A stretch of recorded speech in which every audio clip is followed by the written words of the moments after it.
Welcome to The Next Level, conversations that propel business. The next hour is all about the entrepreneur, why they start businesses, how they make their businesses grow, how they overcome failures and achieve success. Your host, Bob Gibbons, founder of EBITA Commercial Realty, a commercial real estate advisory and tenant advocacy firm. Bob will ask probing questions to find impactful solutions that will help take your business to the next level.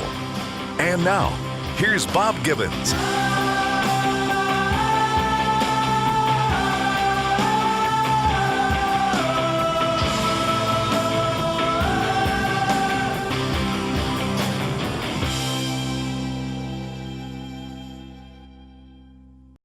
Welcome to The Next Level.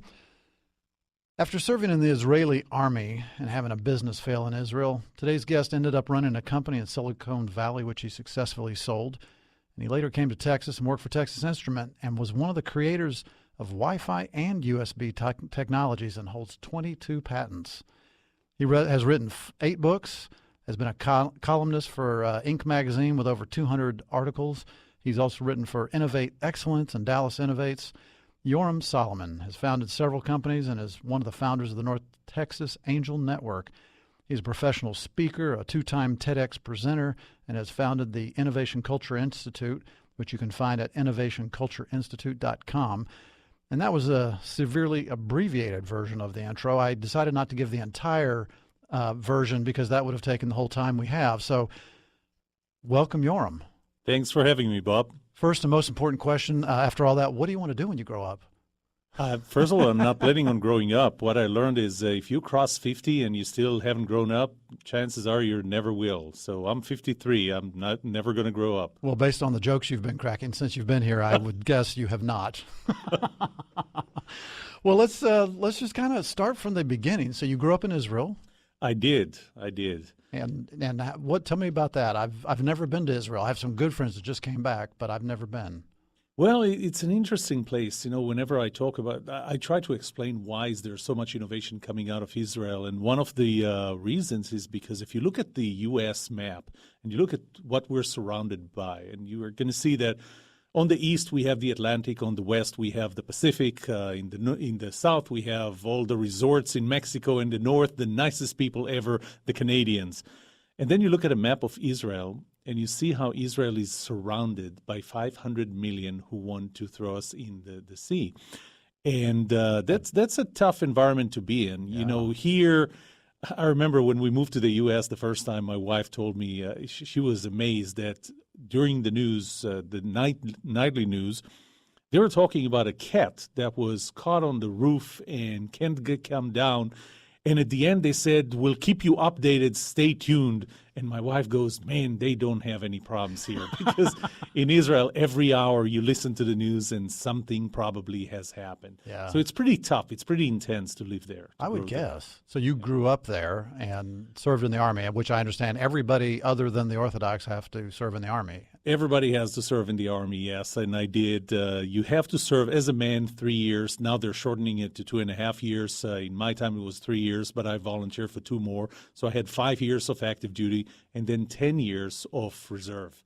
Oh, wow. Until the year that we moved to Silicon Valley. And you were a paratrooper jumping out of planes? So that's an interesting story. I was part of the Israeli Defense Forces, 35th Airborne Paratroopers Brigade, never jumped out of an airplane. The reason was, well, there are two. I wouldn't even have the guts to tell anybody I was a paratrooper if I had never jumped out of a plane. But that's they put a paratrooper sticker on you, so you're a paratrooper. How funny. The reason I did not jump was my role was in the front command, and the front command is held by trying to remember if it's 11 or 12 M113 armored troop carriers. And I use the word armored very lightly. But you don't drop those off of planes. And if you don't drop those off of planes, and this is where I'm supposed to be, in the front line in one of those M113s, why do you want to drop me off the plane? Yeah. So the front command actually never gets to jump off of airplane. The second thing is, when I tell people that I'm a paratrooper, and obviously someone who never jumped out of an airplane, they tell me that why would anyone, and you probably heard that before, why would anybody want to jump out of a perfectly good airplane, right? I would love to. So the other thing is I am a pilot, and I can tell you with authority there is no such thing as a perfectly good airplane. Oh. So you do want to jump out of them. You do, when you get on an airplane, you do want a parachute on you, but I never had to jump. So one of my good friends is Michael Thomas, the executive director at My Possibilities in Plano, and they just had North Texas Giving Day, and they met their goal. I know. They exceeded their goal, excuse me, and because of that, he and Charmaine Solomon, the chairperson of the board, have to jump out of a plane now. And neither of them want it. Well, at least Michael doesn't want to do this. He's scared to death of it. I haven't talked to Charmaine yet. But it's so I hope they videotape this, and knowing them, they absolutely will. And I said, well, if you need a third, call me. I'd love to do it. I've never done it, but I'd love to. You know, it's funny that you brought them up. First of all, now you gave me something on Michael, and I'm glad you did that. But the other thing is, I was elected 3 years ago to the board of the Plano Independent School District. Yes, congrats. And we had purchased the previous My Possibility building. Mm-hmm. And when we had to vote on it, I had to clarify that I'm voting for it and that there's no relationship between me and Charmaine because we carry the same last name. Of course. So they same needed way, to know too. that there is no relationship here and there's no conflict of interest when I voted for it. How funny. Yeah, I was on the board of My Possibilities at that time, and I negotiated with Steve Fortenberry at PISD for that deal. So that was nice. All right, so you grew up there and you started a business there. Well, before that, where did you go to school? In Israel, I assume? Yeah, of course, in Israel. I went to a school that's called Ort Singalovsky. Ort Singalovsky is it's like a magnet school here. So you really get some kind of a profession out of it, and mine was electronics and electrical engineering and computer science. And so I did that for 4 years. Then I did a junior college with them. So that's another, the 5th year before I joined the military. And it's there's another funny story because I was always fascinated by communications. So everything I wanted to do had to do with communications. And during the 10th grade, we had to go to this, it was pre-military service. It was 10 days, and there are units along the shoreline, the Mediterranean shoreline in Israel, that would just observe to see whether there are any terrorists coming from the sea, because that had happened several times in the past and even more recently. So they wanted to put us in one of those stations, and I knew that this is going to be 10 days that I'm not going to be in contact with my family or anything. We're talking pre-cell phones. And so what am I going to do? And I started looking at the library and for an interesting book. And I was a geek. I still am a geek. And so I'm trying to figure out which book on communications I'm going to get. Unfortunately, or fortunately, I went to the wrong aisle. And the wrong aisle, as I got halfway through the aisle, I realized that I'm in the wrong aisle. And it was a computers aisle. Remember, we're talking 1979 or something like that. Wow. And so... And all of a sudden, this book catches my eye, and it had the title Microprocessor. And the author, I guess it was the author, his last name probably was, because they only had the last name of the author, was something like Intel. And the E was kind of hanging down, so I didn't realize the Intel was a company. And I pulled out that book and I thought, hey, you know what? I heard this word several times already, microprocessor. I need to get to understand what that is. And I opened it, and it had schematic diagrams, which already caught my attention. And I figured I'm going to read that book. And that was a pivotal point in my career, because when I started that company, my first company, and the companies after that, it was all around my knowledge of microprocessors and what they can do. Interesting. Amazing how those things can really set you for the future. Just go to the wrong aisle in the library, the school library. Mistakes can be a really good thing at times. That's right. So then university, did you do like computer processing? So or interestingly enough, first I had the junior college, and that gave me my engineering degree, and that's how I started working in electronics and electrical engineering. I started as a development person. I developed things, I could sit down in an office and not have to meet people. I didn't want to meet people. So I was good with just developing ones and zeros, so much more predictable than people. And then I started my own startup company, and even in the scene between working for a previous company as the head of R&D to starting my own startup company, I decided I'm going to go back to college. And my wife thought if you're going to go back to college, probably it's going to be to get a second degree in electrical engineering or computer sciences. And I told her, I know enough at this point that getting another degree, it's just going to be for the degree's purpose. And I wanted to get something, if I go back to college, that I would benefit, that I'll learn something new. And so I went to law school. I went to law school in Tel Aviv University, and that was one of the hardest things, because not only that law school is hard, it's full-time student in law school while I'm working full-time as the head of R&D for a technology company, then leaving them full-time, starting my own startup company while still in law school. Wow. And then the next degrees, the next 2 degrees, I already got in the U.S. So you were already married when you started all that? Yes. Wow. So what was the startup company? Well, by the way, interesting. You're the first person that introduced me, and in the first sentence already had a failed company in the introduction. So thank you. You're welcome. That builds my brand. Well, and it tells you the importance of failing. Yes, because it's not the fact you fail; it's what happens next. So that's what we're going to get to. And it's also funny because tonight, this is the 2nd out of 8 session in my class that I teach at SMU, Evaluating Entrepreneurial Opportunities. And one of the things that I'm going to share with them are the reasons why my startup in Israel had failed and why the next one was successful. Okay. And so the way the startup started was really, my wife likes to say that it was because I had onion for dinner in the salad, because I don't take onion very well before I go to sleep. So it kept me up until about 1:30 a.m. And at that point, I had an idea.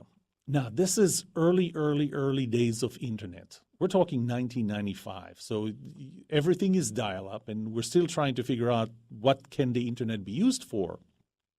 And at that point, I had an idea. You know what? There are pieces of software that existed at that time. Vocaltech, an Israeli company that went public, had an IPO at NASDAQ, was the first company to have voice over IP. Of course, we didn't call it voice over IP back then. It was called internet telephony. Quality was crappy. But I thought the problem is people are not going to use it because people are not that familiar with computers. Yeah. So how about if we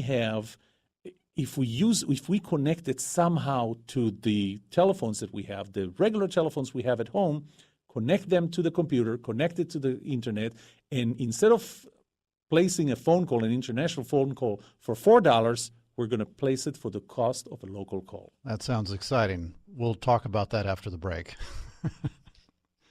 We're back with Yoram Solomon. So you're starting a company and you have a better idea on internet telephony at the time, which later became voice over internet. So keep going. Exactly. The product name was Interhome. So kind of internet and home.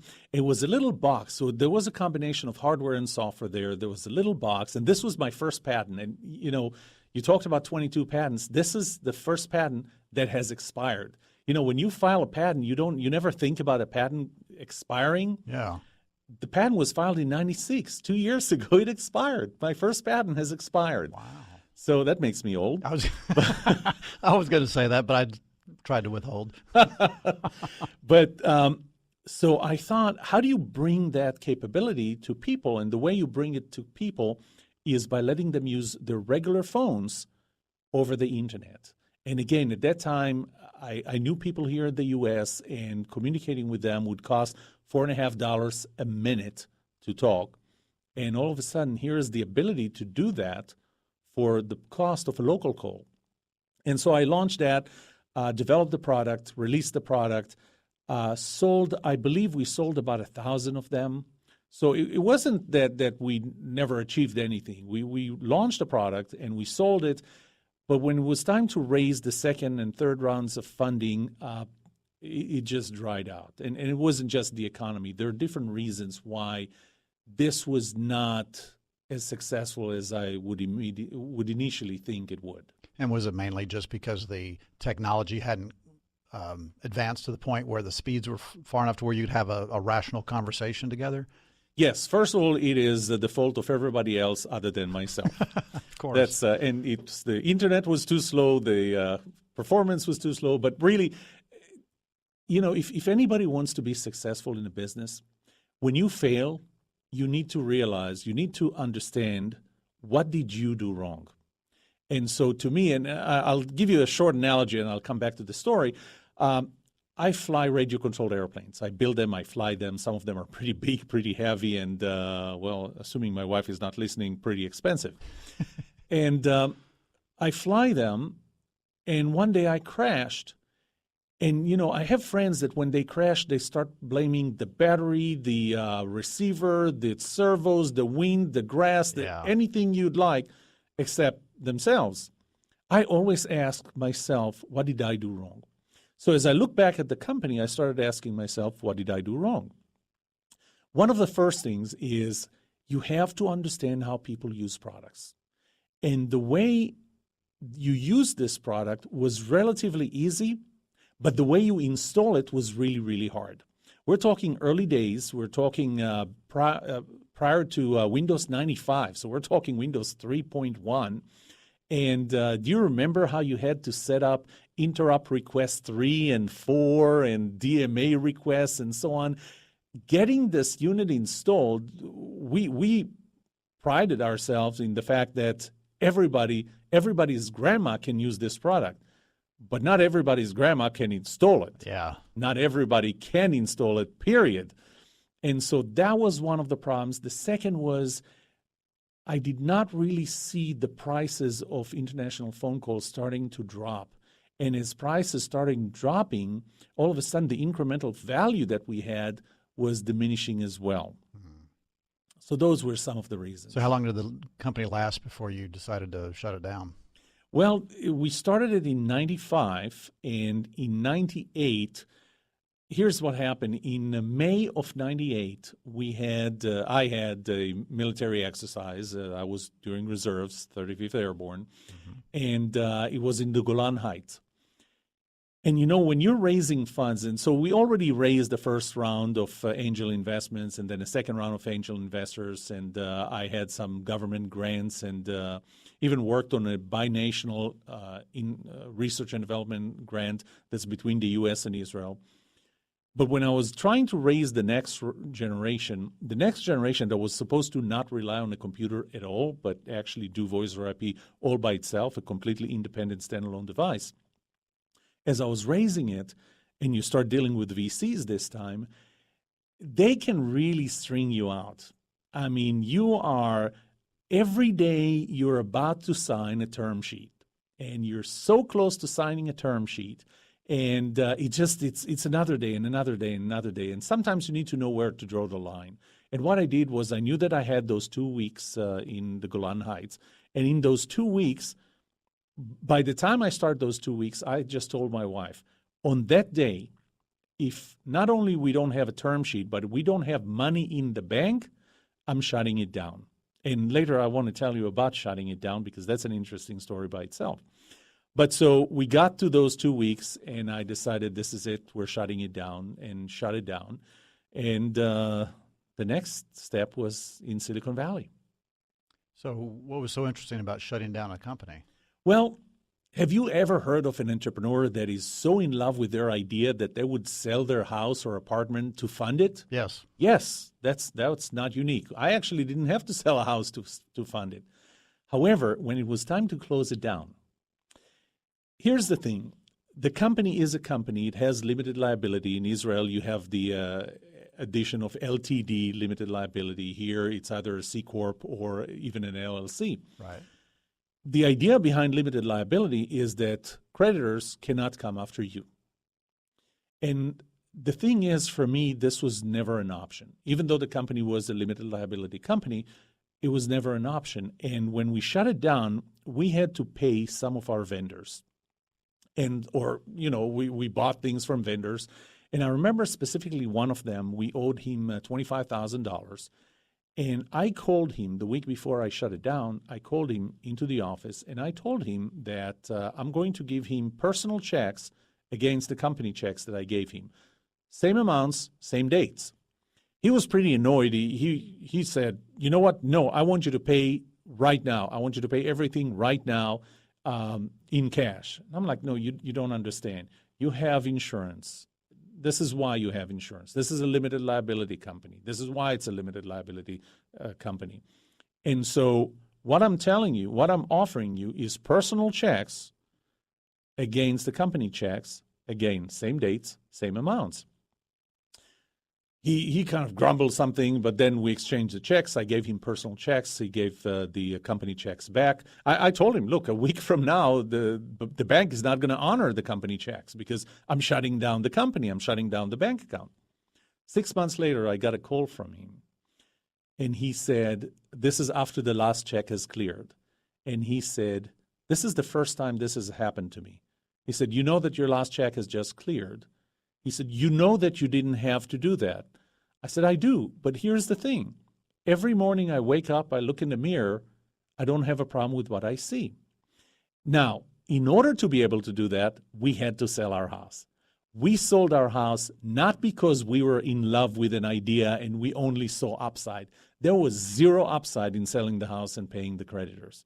There's only downside, but we did that. But this next chapter, I believe the success of the next chapter was a result of the way we closed the first one. Yeah, because, I mean, investors know that there's dramatic risk. In fact, I've heard a lot of angels talk about when you make an investment in a startup, you need to assume that that money is never going to be seen again. Right. Because if you invest in 10 of them, all 10 of them probably are going to go under. And if you invest in 100, a few of them might be a handful might be a hit. You're a member of the North Texas Angel Investor Network, so you know that better than anybody, and you probably have way better stats than what I just butchered there right now. But yeah, so the fact that you're wanting to make these people whole, in a way,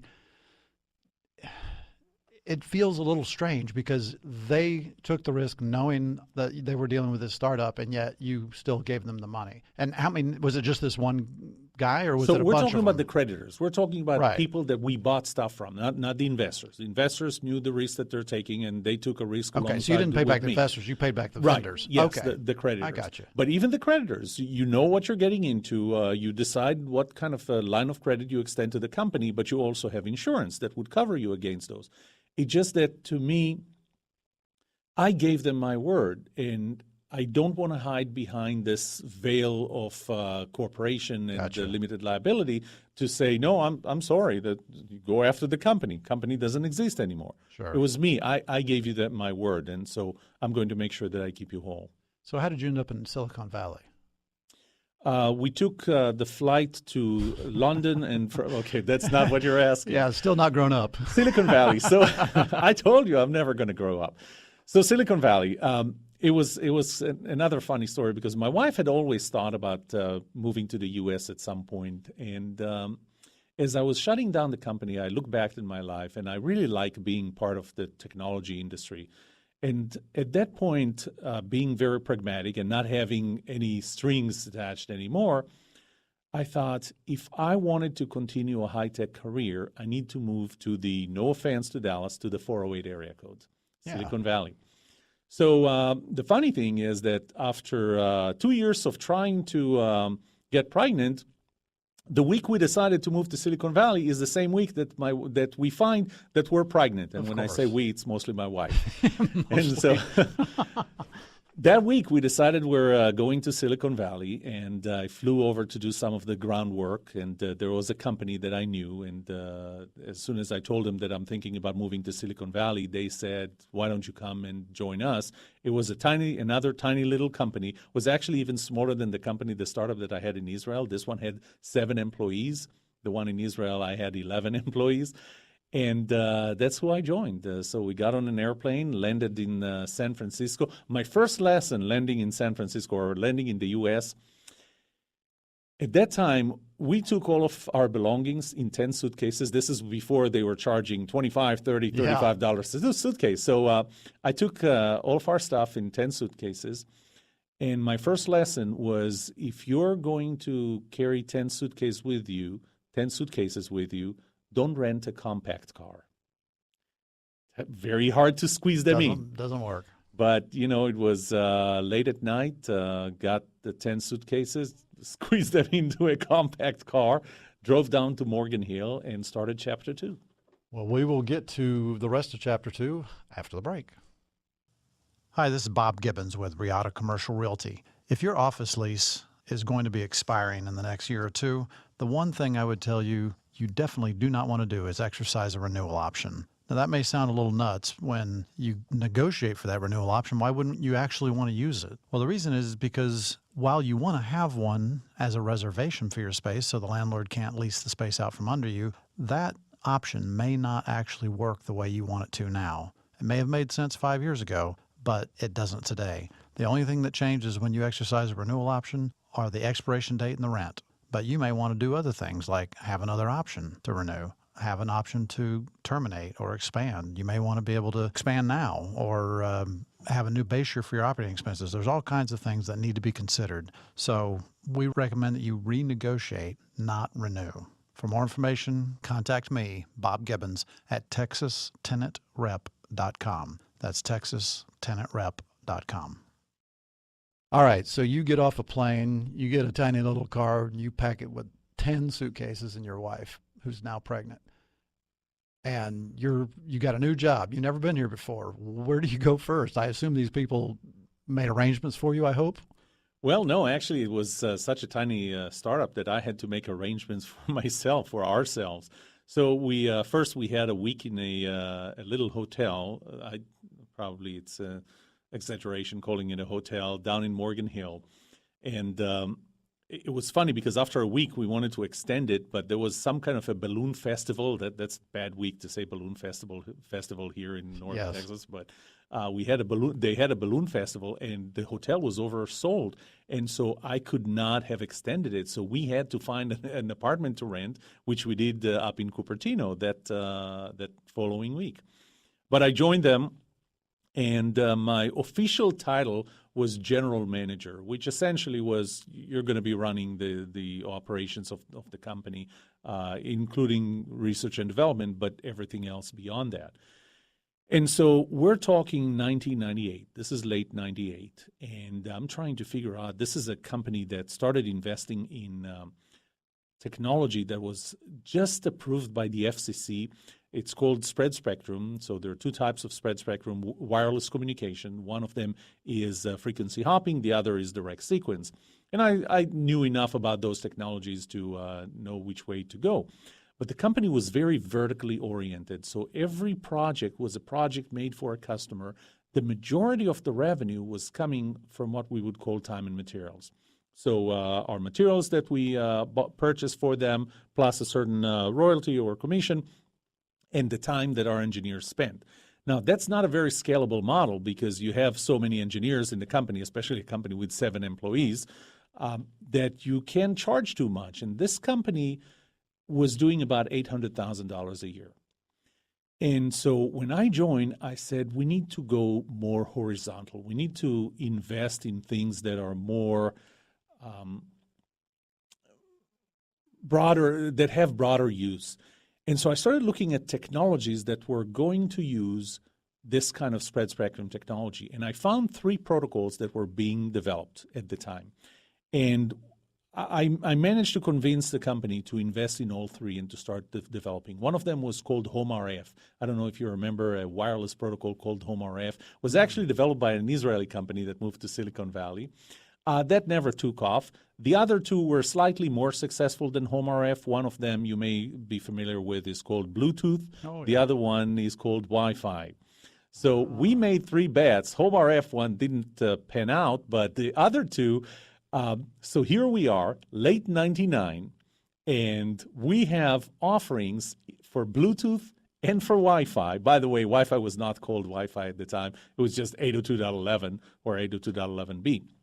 We had offerings for both those technologies, and this is right before the market crashes. And so we have those offerings, and at that time, I told the 2 founders of the company that I think we need to sell. I'm sorry, not to sell, but we need to get an investment because here we are, a tiny little company. We're starting to get requests from a lot of very large companies. I managed to enter an agreement with Panasonic. So we were going to develop multi-handset cordless cell phone system for Panasonic because Panasonic was the only one of the three major players in that market that did not have that technology yet. So we started developing that for them, and it was amazing, for a 7-man company to land a Panasonic, a major project. And so I told the two founders, look, and I became one of the owners at that time. They made me one of the owners, so I got stock in the company. And I told them, we need to move the company just about 10 miles north. So from Morgan Hill, which is pretty much the most southern city that still has the 408 area code, into Main Street, San Jose, Sunnyvale, Cupertino, Santa Clara, Main Street, Silicon Valley. And why was that so important? Because you could not get access to engineers if you're down in Morgan Hill. Even though it was a nice reverse commute, California has great roads, at least that area, Silicon Valley. And so people just didn't take you as seriously. So, you're down there in Morgan Hill, so we would not get access to top-rated workforce. The other thing is we needed to grow. We needed to hire more, and that office down in Morgan Hill would probably not accommodate more. So I told them we need to move the office north, and we need to get an investment. Well, neither one of the two founders wanted to get an investment. And I said the alternative is we're sitting on something right now. At that time, I didn't have a way to know how successful Bluetooth and Wi-Fi are going to be. But we need to get an investment. We need to move it up. And if you can't agree to get an investment and move the company north, because they both lived in Morgan Hill and San Martin, right next to it, how about selling the company? And they said, we'll sell. They've been doing that for about 8 years and been doing things together before that. So they were ready. And I asked them, how much do you think we can sell the company for? So one of them said $3 million. We had an offer for $3 million. $3 million for a company with 7 people, not a bad price. No. So, but the other partner said, that was not a real offer. If that would have been a real offer, I would have sold a long time ago. It was just, somebody was just testing the water. So I said, okay, so the price is $3 million. So if I can sell the company for $3 million, you'll accept this offer. Well, let's think about it. So I said, let's do that. They went home, think about it. Let's come back tomorrow and talk about it more.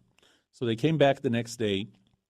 And the next day was driven more by what they wanted to get out of selling the company as opposed to the valuation of the company, which, is fair enough. And between the two of them, the price became now $6.5 million. Overnight. Well, overnight, it's now $6.5 million. But here's the thing. We're sitting on something that I think has a lot of legs to it and has a lot of value. I think I can sell it for more. So we agreed that if I can find a buyer for $6.5 million or more, they will sell. And I started a very, very interesting process, which is the first time in my life I've ever done that, and that is finding someone to acquire the company. But you can't go there and say, would you want to buy our company? Because you already have lowered the price. You already cut the price just by asking the question. Yes. You need to get there. You need for this to be their idea. So I started looking for companies that we would add value to their existing product offerings, and so that they would want to partner with us to the point where they would say, maybe the best thing is for us to acquire you. So January 26th of 2000, after starting with 50 companies, narrowing it down to 10, narrowing it down to 3, narrowing it down to 2, narrowing it down to 1, on January 26th of 2000, right before the market crash, we shook hands on a deal that ended up valued at $21.9 million. We sold that company. And what was EBITDA at that point? Or what did it matter? Or was it really just you were selling the future opportunity? There was no EBITDA at that point. Yeah, I mean, you said $800,000 in sales when you got there, and of course the time had passed. $800,000 in sales. But here is an interesting. So just keep in mind, I got there in September of '98. We're talking January of 2000. Yeah. So there's barely a year between the two times. Here is something that I did that is a great advice for negotiations. Bring as much value as you can, but keep some value in your back pocket and don't talk about it. You remember the Panasonic agreement that I told you about? I never told them. I told them that we're dealing with Panasonic. What they did not know was, one, I signed the agreement. Two, so remember, this is a company that's making $800,000. We just collected $600,000 license fee that is already in our bank account. The contract is for $1.45 million, and we're getting 45.5 cents per handset that Panasonic will be manufacturing. That has tremendous value. However, it seemed that the company we were negotiating with was okay with the value that we had before. So when we started negotiating, I said, the range, and you typically negotiate a range. So the range was going to be between $15 and $20 million. At some point, the person I was negotiating with at the other company, at the acquiring company, came back to me. And this is a public company that was valued at $2.2 billion at the time. And here I am representing this tiny little 7-man company with them. But he came back and he said, we spoke to the board of directors. They would rather see the range at 12 to 18 million. Remember, I'm supposed to get a buyer for more than 6.5. Yeah. So they said, let's have it 12 to 18. Now, when you say 12 to 18 and I say 15 to 20, obviously there is a 15 to 18 overlap. And that is kind of where you're going to be drawn to. Let's just say 15 to 18, okay? I did something else. I did the opposite. I said, your board wants to see the number 12. My partners want to see the number 20. How about this? How about we say the range is 12 to 20 instead of 15 to 18, 12 to 20? Because here's something that I have at the back of my mind. The Panasonic deal was signed. The money, the upfront money is in the bank, and they don't know that yet. Mm-hmm. So as we went into negotiations, we got to the final round, and that's really what happened on January 26th, because I had representatives of their board of directors, their entire executive management team, and we sat around their conference room, and that's when I pulled it out. Panasonic, not only the deal was closed, but actually the money is in the bank, and here's where we're going with that. And so I managed to push it up to the $20 million line. So we actually agreed on $20 million, but now this was a combination cash and stock, and the company that acquired us, their stock price from their IPO that happened in September, so only a few months ago, went up dramatically, and it was at about it was at $62. I said, look, we're not going to agree to the transaction, the stock price at $62, but we're going to agree to the 60-day rolling average, which would have been $56 million. So they agreed to that, so we valued $20 million at $56 a share, except that when we shook hands and did the transfer, the stock was at $62. Nice. So it was $21.9 million. So your investors must have been incredibly pleased with you. So we're going to take another quick break. We'll be right back. Okay, so you sell something that was initially valued at $3 million, then you were given $6.5 million as your benchmark, and you end up closing this thing at $20 million, but it was a stock deal, so it ends up being 22 and change.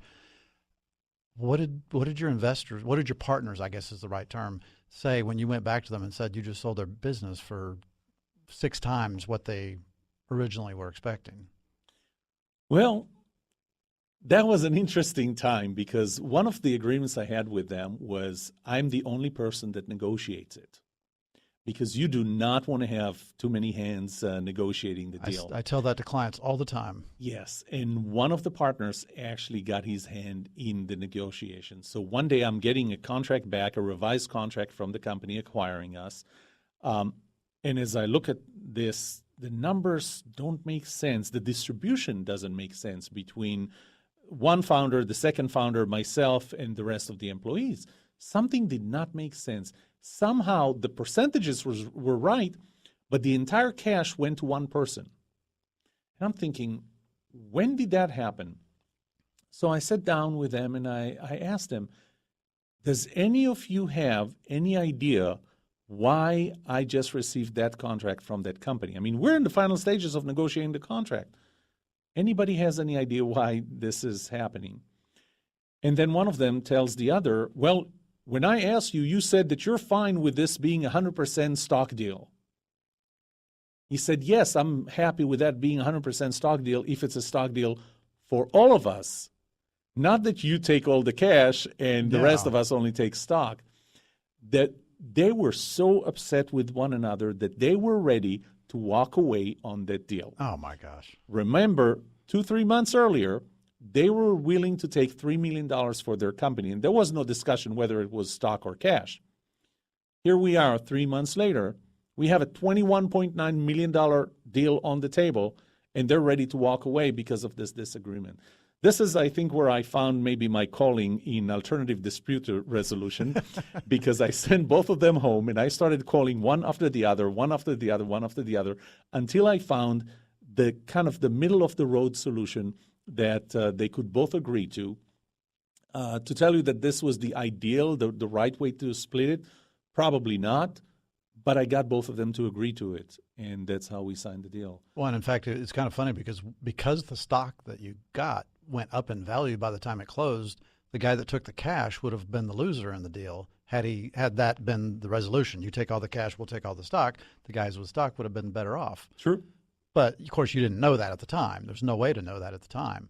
That's right. Well, that's fascinating. So once you closed that deal, did you stay with the company that was acquired, with the acquiring company? Interesting question. So first of all, yes, I stayed with the company. In fact, it was kind of funny because the day after the acquisition, they asked whether so I'm sitting with their controller, the controller of the acquiring company. We're having dinner, a very fancy restaurant, because we really did a lot of the work between the two of us on both sides. And she said, well, I guess starting tomorrow, you're going to be our employee. And I said, well, based on what I know right now, starting tomorrow, I need to look for a job. And she said, what do you mean? I said, I did not get an offer. Now, what I assumed is this was a much larger company. And since I bring this little wireless group, then I would probably be the product marketing manager for the wireless product line.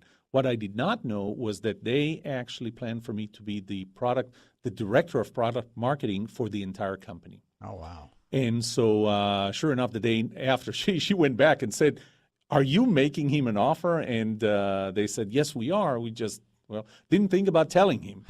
So they told me, and oversight. They started interviewing me for that position. So I interviewed with the entire executive management team, and they offered me to be the director of product marketing for the entire product line, all of the product lines of that company. And I started growing in that company, and I became a vice president in the company. And one of the best compliments I ever got in my life, and there are a few of those, but this is one of them. Obviously, 2001 came, and the economy tanked, whether it was 9/11 or just the fact that the economy tanked. And one of the worst places to be in was Silicon Valley. Yeah. And so we had to go through a reduction in force. And we started reducing, including the people from Voyager, the company that I sold. And after one of those reduction forces, and being an executive in the company, you're involved in actually doing those reduction forces. You're having those conversations. They're not very pleasant conversations. And after that, I went to the CEO's office. I sat in his office. I was all deflated, and I said, I hate to tell you that. I'm the last person from Voyager to still be here in this company. You paid $21.9 million for Voyager. I'm the only person that you can show for it. Then I got one of the best compliments I ever got. He said it was still worth it. It's still worth it. Wow.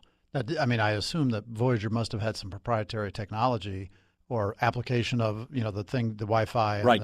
All that. So did that turn out to be a good investment for them long term? They have not used it. When the economy tanked, one of the other things that happened was within months, the CEO was replaced with somebody who used to be on the board, and he now became the CEO.